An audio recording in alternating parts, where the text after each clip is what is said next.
Welcome back. And earlier today, it was business as usual for the Princess of Wales as she visited a nursery in Luton as part of her early years development work. The engagement was her first solo appearance since the release of Harry's spiteful Spare, which was jam-packed with personal attacks against her and Prince William.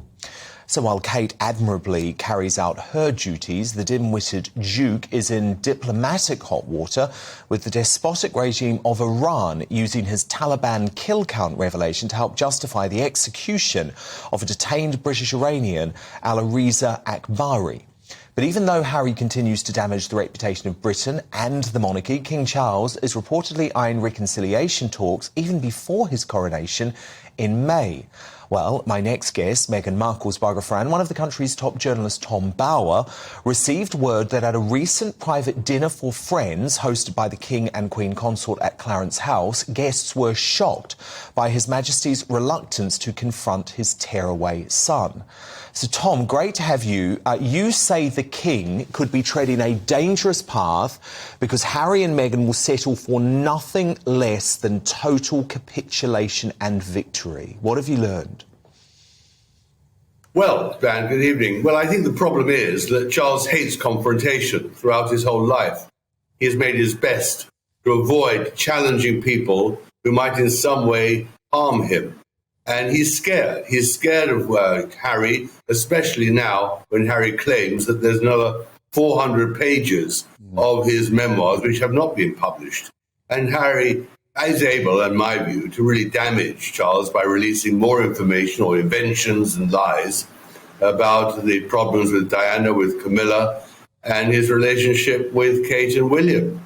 And I'm afraid that the King, instead of seeing that surrender is the worst policy to pursue, has made it clear to his close friends that he'd prefer to find some sort of reconciliation and settlement with Harry and Meghan. And that, of course, in my view, would spell doom and disaster for the monarchy. I think it's absolute madness. I mean, surely, Tom, this is not something that Prince William is going to go along with. Well, Dan, I think you're absolutely right. I mean, William and Kate have been utterly humiliated and insulted, first by Meghan herself in the Oprah Winfrey interview, and now again in Spare, the book. And the idea that William should in any way seek reconciliation, apologize to Harry and Meghan for anything, these inventions that the Montecito hucksters have delivered about the Prince and Princess of Wales is absurd. And I think here we see a definite division between Prince William and his father.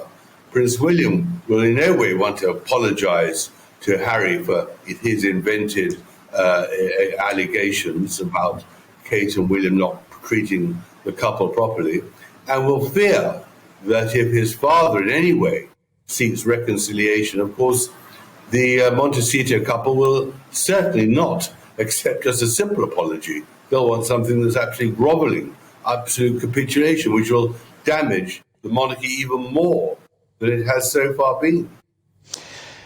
Indeed, and shouldn't Charles take a bit of a lesson from how Harry and Meghan responded to Jeremy Clarkson's apology this week? Because, look, that was completely grovelling. It was bootlicking in its desperation to beg for forgiveness.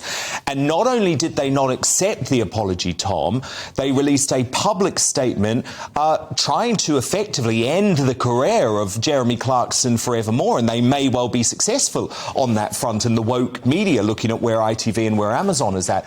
But I think they would do a very similar thing to Charles and to William. If they think that one apology is going to end this campaign of destruction from the Sussexes, I think they're very naive.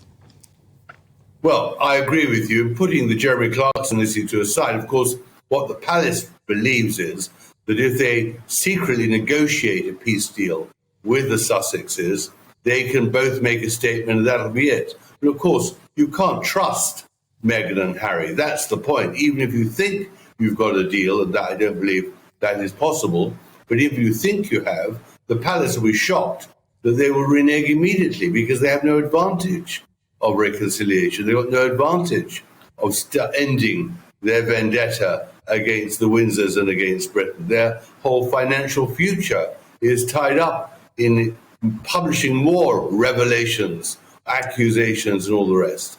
So I don't see that the palace should even begin to in any way seek a deal or apologize like Jeremy Clarkson did, at least, not that. But what they need to do is face up to the blackmail that's coming from California and in some way or other undermine Harry's and Meghan's credibility. And this is blackmail, Tom. I think you're absolutely right to call it that. I did earlier in the week. The interview in the Daily Telegraph was nothing short of emotional blackmail on a global scale. Your solution to this is fascinating, though. You actually think that William really needs to be on the front foot and potentially even speak out publicly. Is that right? Yes, that's right, Dan. I think that once the publicity campaign of Harry's to promote his book dies out, which obviously it will at some stage, only William can make a seasoned and reasonable statement to the world to assert the following fundamental facts: that Meghan was warmly welcomed in Britain, that everyone in the royal family tried their very, very hardest to make her feel at home and accommodate her, but that unfortunately Meghan only wanted to be the star and made it impossible for her and the royal family to collaborate and coexist. I think in the end they're going to have to somehow publish the report into the investigation of Meghan's alleged bullying of her staff in Kensington Palace.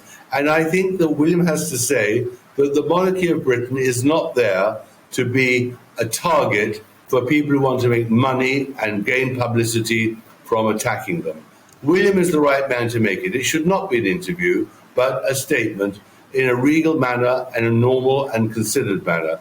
But I think that is the way for them somehow and to draw a line under these attacks and humiliate the Sussexes to stop their campaign.